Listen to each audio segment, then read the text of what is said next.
Monday. Monday is a day that I don't really want to actually put my ass up on a line for anything at all. Monday, it's a day that we all hate it.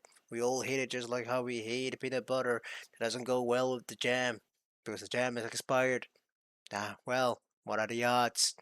Anyway, I don't know why I make a lot of analogy of like peanut butter jam. I kind of like peanut butter jam. I really do. Sorry.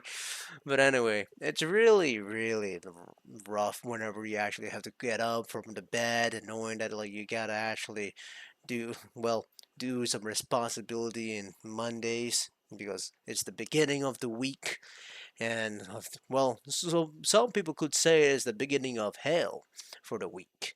But I would say that, hey, at the very least, there is a manga called Kagurabachi, and that shit is peak, and it's always updated in every single Monday in manga updates. And I really do enjoy this manga. It's super duper good. Not a lot of actually talk about Kagurabachi, but I did talk about Kagurabachi in another video previously, but I want to talk about it again because they actually recently finished their part one actually, which is kind of crazy because if I'm not mistaken, the video I'm pretty sure the manga has like around over 100 chapter. There's 112 chapters, and that's the part one. And let me give you a little bit quick summary of what the story is about. It's about a main character. I don't remember his name already. Shit. I think Chira was his name. Chihiro, sorry.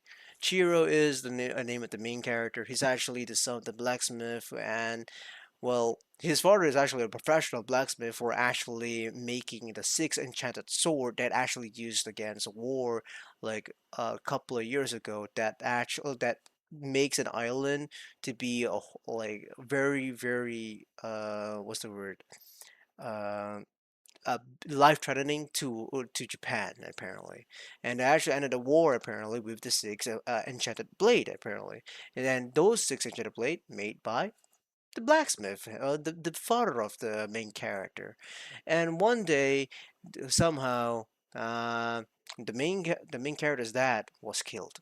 And now the child is sworn to actually get his revenge. It is as simple as that, but the story is more convoluted as it is with the existence of the six enchanted blade. The story goes so much more deeper than I thought it would be, with this whole entire enchanted blade going around. What does it hold? What is the value for the world, of the safety of the people? What does it actually have to sacrifice for that kind of power? There is so much stuff going around here that it actually includes with so many great side characters. A lot of the side characters here are actually really stupidously good. They're really just satisfying to see each of the characters just coming in and just hour for hour farming with random ass moveset that could actually be 1-to-1 with the characters that you target that could actually one shot everybody. It's super satisfying. And don't even get me started with this art style. Art style in this manga, man, is just pure roughness. Oh, so good. It's literally the same level of Sakamoto Days, I would actually put it. It's so rough, but it's so beautifully done, man. It's just beautiful. And I would love to say that the shading of this manga is also really well done as well. Especially with the recent with the recent chapters going around, they did really amazing job with the characters, man, and the designs as well. It's one of the few things that I really do enjoy. It's one of the best peanut butter sandwich I've ever tried, man. And just to let you know, this manga was actually started off as a meme, by the way. Kagurabachi is actually started off as a meme with like being the Zoro 2.0. They were actually making fun of like the Chihiro actually teleporting in every any kind of damn anime so they can actually become the next Zoro and actually commit justice on the injustice what's going on in a certain acts of anime.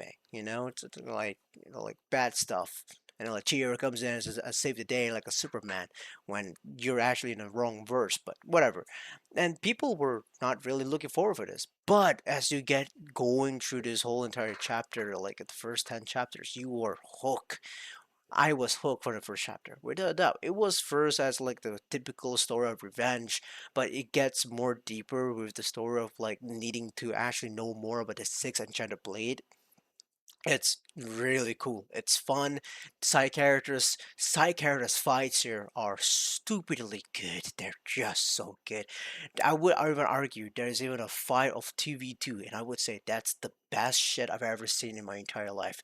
The best 2v2 fight I've ever seen in a manga panel. That blasts my heart and my eyes every single Monday. It makes me feel like my hellish week could start off would to be at the very least less painful than it should have. It is so good. Without Kogurabachi, I don't think I would actually be able to put a smile on my face today, man. Today, because today is Monday. And I love watching this. Anyway, I just had to yap about this manga because, like, it's. I think a lot of people should actually give out a little bit more attention to this manga because, like, apparently this manga is getting an animated adaptation, but like I don't want the sauce to actually lost in the anime adaptation because there's a lot of things to like about the manga because the art in the manga is really good. Again, it's something I would recommend people to enjoy reading it because the action sequences here, if you love action like Sakamoto Days, you will love it in Sakagurabachi. It's really good, man.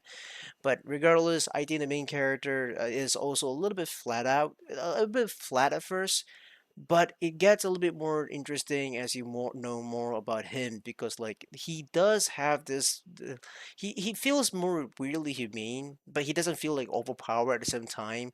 There's like time where like you can see development as him grow up as the main character, but I think like with the first part one being ended, I think that kind of leaves you to actually to have desire to know more about the main character because it's kind of obvious where like they don't actually want to focus on the main character at here because it's just a part one. They really want to focus on the side characters, especially with the characters that actually wielded the six enchanted blade, how they come across, and how are they actually going to deal with this future problem themselves that themselves have created, you know.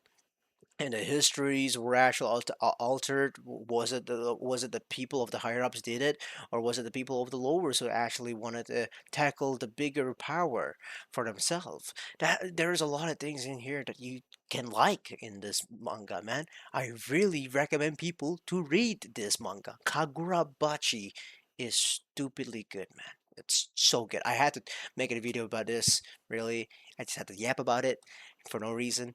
Well, no, I do. No, there is a reason because the part one is already ended. But regardless, whatever.